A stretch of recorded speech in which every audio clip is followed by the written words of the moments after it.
Basically, about 68% of the TIF boundaries itself represent the EDR. And then you've got other areas that basically go up Main Street into the downtown area. And the reason we basically have that area, that as the boundaries, is in the first $800 million of projects. Again, we have some projects that are in the downtown area. The vast majority of them are in the EDR area as well.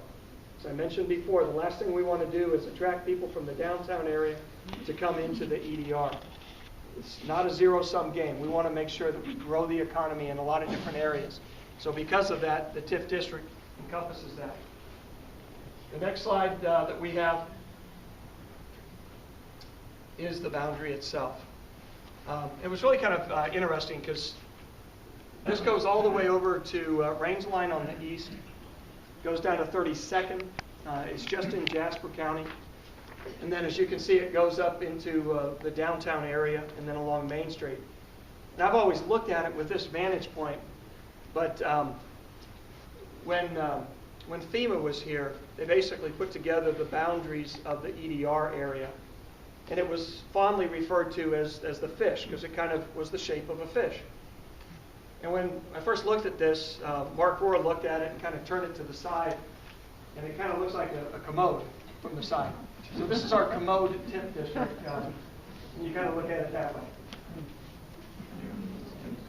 Do what? It's a skinny pig. It is a skinny pig, that's right. As you can see, this is the tornado, the path of the tornado, so you can see about 70% of the boundaries of the EDR are, of the TIF district are the EDR. As I mentioned before, and I'm almost done. I think I've got like 3 slides left. The project itself can be, the capital can be used for land acquisition, building construction, demolition, rehabilitation, the infrastructure, curbs, sidewalk, all the things that we talked about.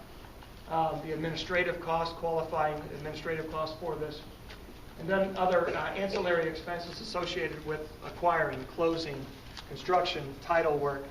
And one of the things that we made it very clear when we first started talking to the leadership here is the last thing we want to do is bring in a developer from California so that we have a project here, but all the profits go to California.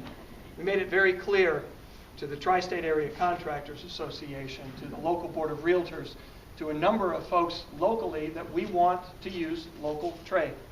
So whether it's title companies, whether it's local engineers, local real estate brokers, we want to make sure that the capital, the profits, the capital that is spent stays here locally.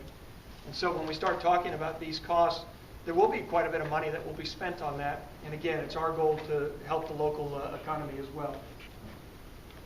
And then the next slide. This is the $806 million that we have for these projects. And I want to point out, because I know that one of the other questions that I've heard dealt with the school district. Not to point out to people, but we have the CFO and the superintendent with us sitting here today. Right now, in the TIF district, in the math, I'm using round numbers from a very high-level perspective, but basically from the collections pre-tornado, as to the taxes that were collected, and where it is today, in the TIF district, the school district basically has lost about $1 million a year of collections. Many times when you have a TIF district, as you continue to grow, you don't have projects that are there to benefit those taxing districts. But as you can see, the bottom number that we have there is about $12 million for the school district. And so this TIF district is there, and what the commitment that we made to the school district is how can we basically get them back from a revenue standpoint, whether it's in the form of where they don't have to pay principal or interest, or in the form where they get an annual payment that basically gets them back as to where they were prior to the tornado. We're continuing to have a number of discussions with the school district.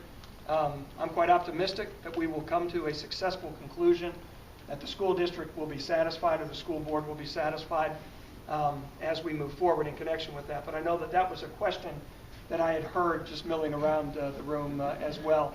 and they are part of the TIF plan itself.